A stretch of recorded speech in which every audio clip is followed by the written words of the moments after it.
एक ऐसा मुर्गा जिसे लोग 4 लाख रुपए देकर खरीदते हैं, लेकिन क्यों और आखिर क्या है ऐसा खास? और प्रेम रोग में ऋषि कपूर के साथ काम कर चुकी एक्ट्रेस पद्मिनी कोल्हापुरे अब कहां है और कैसी दिखती है? और आखिर खूबसूरत लड़कियों की कमर में ऐसे 2 छेद क्यों होते हैं, क्या होता है इसका मतलब? और चाइना की एक लड़की ने की 100 से भी ज्यादा सर्जरी, इसके पीछे की दुखद कहानी जानकर आप रो पड़ेंगे। तो इसीलिए बने रहिए वीडियो के एंड तक। नंबर 1 दोस्तों, अगर मैं आपको कहूँ कि एक ऐसा भी मुर्गा है जिसकी कीमत 4 लाख रुपए है तो आपको यकीन नहीं होगा, क्योंकि 4 लाख रुपए में तो लोग पूरे के पूरे मुर्गे का खेत ही खरीद लेंगे। पर ये 4 लाख मुर्गा क्यों खरीदते हैं लोग, ये जानकर आपको यकीन नहीं होगा। दरअसल इस मुर्गी को भी लोग बस खाने के लिए ही खरीदते हैं। जी हाँ दोस्तों, आपने बिल्कुल सही सुना। बस एक मुर्गे को खाने के लिए 4 लाख रुपए खर्च करने के लिए तैयार होते हैं। ये मुर्गा पूरी तरीके से ब्लैक कलर का होता है और साथ में इस मुर्गी के अंदर का शरीर भी पूरा काला होता है। कभी कभार तो इनका खून भी काफी हद तक काले रंग का ही दिखता है और यहाँ तक कि इनके अंडे जो होते हैं वो भी पूरी तरीके से ब्लैक होते हैं। इन मुर्गों को अयाम सिमाने कहा जाता है और ये बहुत ही ज्यादा दुर्लभ भी है। नंबर 2, अगर आप पुरानी पिक्चरें देखना पसंद करते हो तो प्रेम रोग एक ऐसी पिक्चर है जिसका नाम आपने जरूर सुना होगा। ये अब तक की सबसे ज्यादा सुपरहिट फिल्मों में से एक है। इसमें महान कलाकार ऋषि कपूर के साथ पद्मिनी कोल्हापुरी थी, जिनको इसी फिल्म के बाद बहुत ज्यादा सक्सेस मिली। आज ये बॉलीवुड की काफी जानी मानी एक्ट्रेस है, लेकिन आप में से कई लोग इन्हें भूल चुके होंगे। हो सकता है कि टीवी में आपने इन्हें कई बार देखा हो, लेकिन इसके बाद भी आपको नहीं पता होगा कि ये वही एक्ट्रेस है जिन्होंने प्रेम रोग में काम किया था। पद्मिनी कोल्हापुरे की फिल्म प्रेम रोग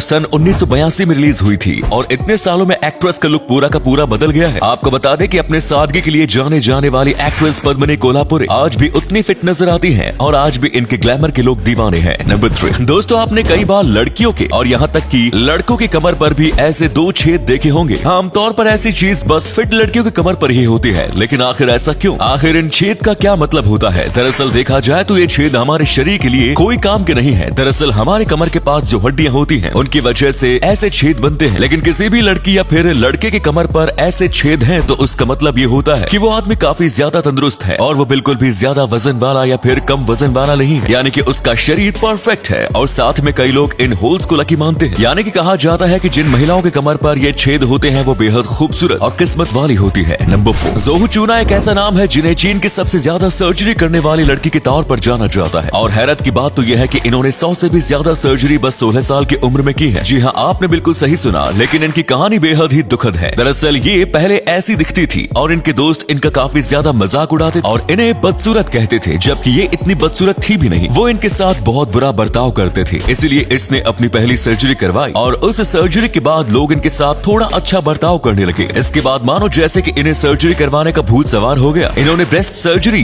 थाई सर्जरी, अपनी कमर पतली करवाने के लिए सर्जरी और ना जाने और कितनी सर्जरी करवाई और ये ऐसी दिखती है और इन्हें कई मुसीबतों का सामना भी करना पड़ता है, जैसे कि फैट कम होने की वजह से इन्हें कई बीमारी हो रही है। साथ में इतने ऑपरेशन करवाने की वजह से इनकी स्किन भी खराब हो गई है और इन सब से खराब बात की इनका पागलपन अभी तक नहीं गया है। इन्हें लग रहा है ये जो कर रही है वो बिल्कुल सही है और इन सब के लिए इनके माता पिता ही इन्हें पैसे दे रहे हैं। नंबर 5 कई बड़ी बड़ी कंपनी अपने प्रोडक्ट्स का प्रमोशन या फिर कहूँ उसकी एडवर्टाइजमेंट करने के लिए बस और ट्रक के आगे और पीछे अपने प्रोडक्ट का नाम और फोटो चिपका देते हैं, लेकिन अगर असली एडवर्टाइजमेंट करना है तो वो कोई सनसिल्क से करना सीखे, क्योंकि उन्होंने ऐसा out of the box idea सोचा था जो शायद ही कोई और सोच सकता है, जैसे कि आपको इस फोटो में दिख रहा होगा। दरअसल इन्होंने एक टेम्पो के पीछे एक कार को बांधा होता है और इसे बांधने के लिए उन्होंने नकली बाल का इस्तेमाल किया होता है। ये दरअसल ये बताना चाहते हैं कि सनसिल्क से बाल धोने से आपके बाल बहुत ज्यादा मजबूत होते हैं और वाकई में उन्होंने इस चीज को दिखाने के लिए काफी क्रिएटिव आइडिया आजमाया है। ये बता रहे हैं कि कैसे एक बाल गाड़ी तक खींच रहे हैं, हालांकि ये इंडिया में नहीं बल्कि इंडोनेशिया का फोटो है। नंबर 6 आपने आज तक कई अजीबोगरीब बीमारियां देखी होंगी और सुनी होगी, लेकिन ऐसी बीमारी के बारे में शायद आप पहली बार जानोगे। इस बीमारी का नाम है मिसोफोनिया और इस बीमारी में लोगों को रोजमर्रा की चीजों की आवाज से इरिटेशन होने लगती है जो कि निकाला नहीं जा सकती, जैसे कि इन लोगों को दूसरे के चलने से होने वाली आवाज से इरिटेशन होता है। यहाँ तक कि अगर उनके सामने बैठकर कोई खा रहा है तो खाना चबाने की आवाज भी इन्हें बेहद ज्यादा इरिटेट कर सकती है। साथ में इस बीमारी के अंदर कुछ लोगों को तो सांस लेने की आवाज से भी बहुत इरिटेशन होने लगा है और वो ये बातें सुनकर बेहद ही ज्यादा गुस्सा हो जाते हैं और कई बार तो अपने सामने बैठे व्यक्ति से झगड़ा भी कर लेते हैं, क्योंकि वो बस सांस ले रहा होता है। अब भला इसमें उसकी गलती थोड़ी है, क्योंकि बिना सांस लिए तो वो कैसे जिंदा रहेगा। नंबर 7 दोस्तों, आज तक आपने जितने भी देशों के नाम सुने होंगे उन सब की अपनी आर्मी होगी, लेकिन एक ऐसा देश है जहाँ पर आर्मी है ही नहीं। मैं बात कर रहा हूँ ग्रैंडा देश की। इस